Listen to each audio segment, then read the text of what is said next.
Então vamos para esse outro modelo interpretável, que é um modelo na verdade muito bacana, porque ele junta o melhor dos mundos, né? Então ele junta certos conceitos de regras de decisão e suas vantagens com a simplicidade e a flexibilidade da regressão linear, né? Então, esse algoritmo chamado Whole Fit, ele junta esses dois conceitos para tentar superar as desvantagens de cada um, né? Então, é, vamos levar em conta o seguinte, que a gente já viu nas aulas anteriores, né?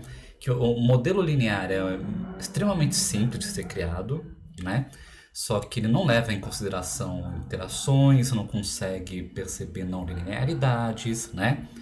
E por outro lado, árvores e regras de decisão, eles conseguem modelar interações, conseguem modelar relações não lineares, mas de forma não suave, só que não funciona tão bem para relações lineares, né? Então, recentemente, não tão recentemente, mas 14 anos atrás, né? O Friedman e o Popesco, eles propuseram então combinar os dois modelos através desse algoritmo Whole Fit para tentar pegar o melhor dos mundos, né? Então a ideia geral é o seguinte, é uma ideia extremamente simples. Eu vou complementar os atributos originais do modelo linear com atributos binários gerados a partir de regras de decisão, tá? Então, como geralmente o número de regras que a gente gera naqueles algoritmos que a gente viu no vídeo anterior é bastante alto, a gente acaba usando então um modelo esparso, modelo linear esparso, laço, que a gente também já viu anteriormente, para selecionar aqueles preditores mais importantes dentre os originais e os novos preditores que a gente vai incluir. Então, como é que funciona? Qual que é a ideia geral? Primeiro passo, eu vou criar atributos binários, tá? Que é a criação de regras de decisão. Então, a ideia geral é que eu gere diversas regras de decisões, uma lista gigantesca de regras de decisão, ou talvez várias listas, e transforme aquelas regras em atributos binários, tá? Uma boa escolha para fazer isso é usar floresta, né, aleatória, que é, uma extensão das árvores de decisão que geram várias múltiplas árvores, né? Então a ideia é que a gente, ao invés de aplicar aqueles algoritmos que a gente viu no vídeo anterior, a gente aplica uma floresta aleatória que gera múltiplas árvores de decisões e cada árvore de decisão vai gerar múltiplas regras, tá? E aí a gente vai usar essas regras como novos atributos binários para incrementar a nossa base de dados. Então, ao invés da gente se preocupar em pegar gerar uma regra para gerar um atributo para ver se esse atributo é bom ou é ruim e depois testar outros. Então a ideia geral deles é vamos gerar uma amostra gigantesca, né, enorme de regras, de atributos e a gente só vai selecionar depois aqueles que são interessantes através do laço, né? Por que isso? Porque gerar um modelo de árvore aleatória tem um custo computacional razoável, então eu quero evitar de ter que repetir esse processo várias vezes. Então eu quero fazer uma vez, pegar aquilo e já tentar usar um modelo linear esparso para selecionar aqueles atributos que são realmente relevantes. Tá. Então vamos lá, como é que funciona a criação do atributo binário? Eu pego uma árvore entre as árvores geradas, tá? E gero uma regra para cada caminho até cada um dos nós folhas que eu tenho nessa árvore. Então vamos lá.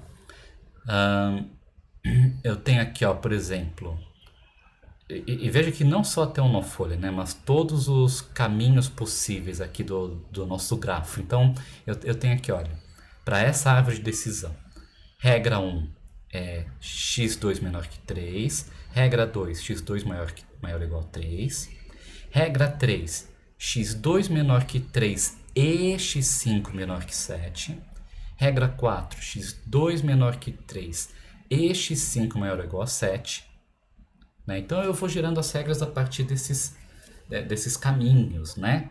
E aí eu repito isso para todas as árvores que eu tenho na minha floresta. Pronto, gerei a regra. Só que aqui eu só estou gerando a parte da regra que é o antecedente, né? Então é o C. Cx2 maior ou igual a 3, Cx2 menor que 3, Cx2 menor que 3 e x5 menor que 7, assim por diante. Eu não estou pensando na parte da predição, então eu não vou pegar a predição do nó-folha, eu descarto essa informação. Tá? Por quê? Porque na verdade o que eu vou fazer é com que essa regra gere um valor binário. Então, se essa regra valer para esse exemplo, então o valor vai ser 1, senão vai ser 0. Então agora eu tenho regras completas, se então, se não, né? Não é só se então. Se x2 menor que 3, x5 maior ou igual a 7, então 1, senão é 0. E assim por diante. Então isso vai criar os nossos atributos binários, R1, R2, R3, R4, que para todos os exemplos ele vai ter um valor 0, 1. Né? E aí o que eu vou fazer? Antes de passar para a parte... Então, veja que todos esses atributos eles vão ser incluídos na minha base de dados. Eu vou estender minha base de dados, né? Para que tenha esses atributos binários que eu vou usar para a hora de gerar um modelo de regressão linear. Só que esses atributos já não são lineares, porque eles têm interação entre múltiplos atributos. É a multiplicação entre eles. Então ele consegue capturar automaticamente alguma não linearidade aqui da nossa base, né? Só que antes de passar para o ajuste do modelo linear, os autores também aplicam uma outra transformação nos atributos originais, que é chamado de Winsorize, tá? Então, um atributo xj, tá? Essa transformação para um atributo xj vai ser o menor valor entre um ΔJ mais e o maior valor entre um ΔJ menos e xj, tá? Sendo que isso aqui você tem que determinar. Então isso aqui seria a faixa do extremo superior do extremo inferior. Então ele tem que ser maior, o valor de xj tem que ser maior do que o extremo inferior e menor que o extremo superior, tá? Porque a gente quer equalizar o valor de xj para que ele não tenha uma importância exageradamente maior do que os atributos binários, né? Então pensa, o atributo binário é um valor entre 0 e 1, né? Só pode ser o 0 ou 1. Um atributo xj qualquer, sei lá, pode ser de menos 10.000 a 10.000, e isso para um modelo linear pode causar alguns probleminhas. Então essa transformação é para tirar qualquer valor extremo, tá? E esses deltas aqui geralmente são os escolhidos como n quantil inferior e superior, tá? Para que os valores... Ou seja, no fundo o que eu estou fazendo aqui? Eu estou tirando valores que podem ser considerados outliers para aquele atributo. Valores que estão muito fora da distribuição, né? E depois que eu faço essa transformação, então eu não paro por aí. Primeiro eu faço essa transformação que elimino os valores que estão fora dos quantis, que podem ser considerados outliers, né? Valores que possivelmente foram mensurados incorretamente. E aí eu normalizo, né, para que ele fique entre 0 e 1.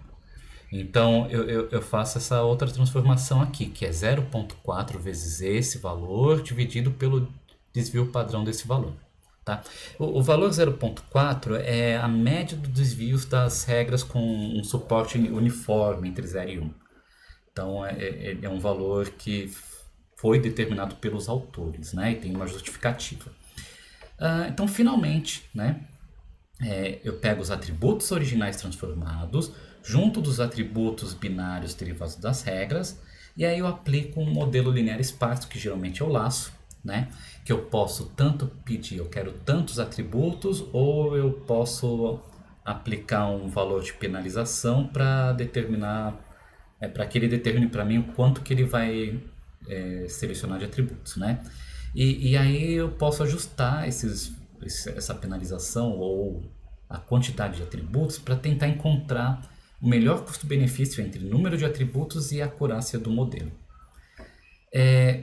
Então veja, aqui novamente, então eu tenho o melhor dos mundos. Eu tenho um modelo linear que tem alguma não linearidade, ele detecta interações entre atributos e não só entre dois ou mais atributos, né? Que é melhor ainda. E consegue e ainda assim eu não preciso fazer nenhuma alteração no nosso algoritmo para geração do modelo linear, né? Então eu consigo manter o meu algoritmo original ali, tá? Eu só tenho que fazer um passo de pré-processamento extremamente simples, né? Os autores também sugeriram algumas medidas de importância, né? Ainda valem aquelas que a gente estudou para os modelos lineares, porque o coeficiente continua tendo a mesma interpretação, só que tem um problema que os meus atributos foram transformados, né? Então eles sugeriram você usar essa fórmula aqui para determinar a importância de um atributo J. Vai ser a magnitude de beta-J, né, o valor absoluto, multiplicado pelo desvio padrão de LJXJ, né? Então, do desvio padrão da minha transformação de XJ, ou seja, da distribuição dos meus valores de XJ na minha base de dados, tá? E a importância dos atributos derivados das regras, então esse é para os atributos transformados e esse para os atributos das regras.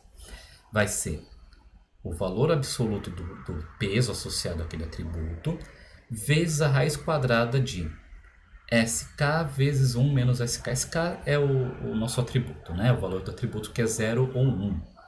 Né? Então, veja só, se é 0 ou 1, aqui... Não, peraí, desculpa. Esse SK não é isso, não. Se fosse 0 ou 1, sempre vai dar 0 aqui, não vai ter importância nenhuma.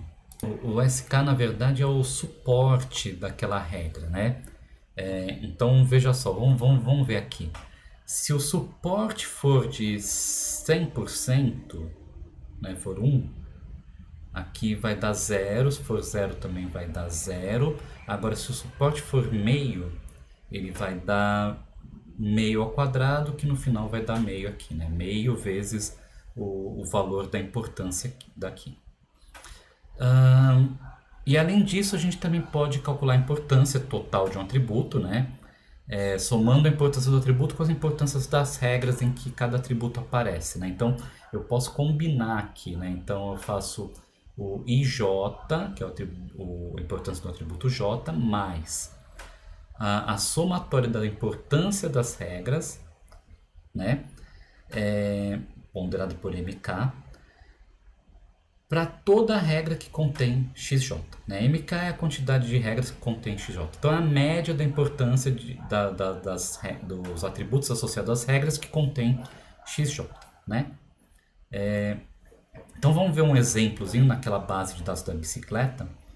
Então, vamos ver o que acontece aqui. Se a gente aplica esse algoritmo, a gente vai ter isso daqui como resultado, tendo selecionado 5 atributos. Então, eu tenho o atributo que é o número de dias desde 2011 é maior do que 111. O tempo estando bom ou com névoa, né? Esse é um atributo que tem peso 795 e a importância calculada de 303. Umidade entre 37, 25 e 90 vai ter peso menos 20. Então veja que aqui são todos atributos relacionados a regras, né? Em que a gente tem um atributo binário com um certo peso aqui associado. Então, novamente, a gente pode interpretar o seguinte, olha, se os dias desde 2011 é maior do que 428 e a temperatura é maior que 5, acrescenta mais 356 na nossa predição de bicicletas. Ou eu posso olhar aquela importância dos atributos, né? Então, qual a importância que ele consegue mostrar para a gente, né? Veja que a tabela aqui está incompleta, né? Aqui é só para ilustrar a interpretabilidade do modelo linear. E com a importância a gente consegue ranquear, né, os atributos para falar, olha, a temperatura é o fator mais importante para a predição desse modelo. E realmente, se a gente pensar na decisão de você alugar uma bicicleta ou não, temperatura é um fator determinante, não pode estar muito quente nem muito frio. Depois tem o dia desde 2011, que pode ser um artefato da base de dados, alguma dependência escondida aqui, né? Porque no final das contas isso aqui vai determinar exatamente qual dia do ano você está. E tem uma relação, uma correlação com a estação do ano e o tempo, né? Então tempo, estação do ano, umidade também são fatores e assim por diante. Bom, vantagens desse modelo. Ele busca por interações automaticamente, eu não tenho mais aquele ônus de fazer isso manualmente, que nem tinha nos modelos lineares. Funciona tanto para classificação e regressão, porque eu posso aplicar um modelo logístico com a penalização, né? A regularização para a seleção de atributos. A interpretação continua a mesma do modelo linear. Note, porém, que quando a gente aplica a regularização, distorce um pouco a importância dos atributos, né? Mesmo com muitas regras, a gente vai usar apenas um subconjunto delas para utilizar para gerar o modelo, né? E além da importância dos atributos, esse artigo também introduziu outras ferramentas de visualização que a gente vai ver mais adiante nas próximas semanas, né? Porque na verdade são ferramentas que não servem só para esse modelo, servem para vários modelos. Eles são agnósticos. Desvantagens. Nem sempre você consegue encontrar um bom modelo com poucos atributos, então na maioria das... não vou falar na maioria das vezes, né? Mas em alguns casos você, para conseguir um modelo com boa acurácia, você vai ter que permitir um número maior de atributos, maior do que o desejado, e ainda apresenta alguns dos problemas dos modelos lineares que não dá para resolver assim tão fácil, né? Bom, então é isso. Então esse é um bom algoritmo que complementa muito bem os modelos lineares e as regras de decisão, pega o melhor dos mundos. Tem um potencial de ter um modelo com boa acurácia e talvez com alguma sorte interpretável, né? E vale a pena você aplicar isso para suas bases de dados também antes de partir para modelos não interpretáveis. Então agora o próximo vídeo a gente vai falar de dois modelos interpretáveis bem simples, mas bem rapidamente, para depois fazer uma nova análise de um artigo.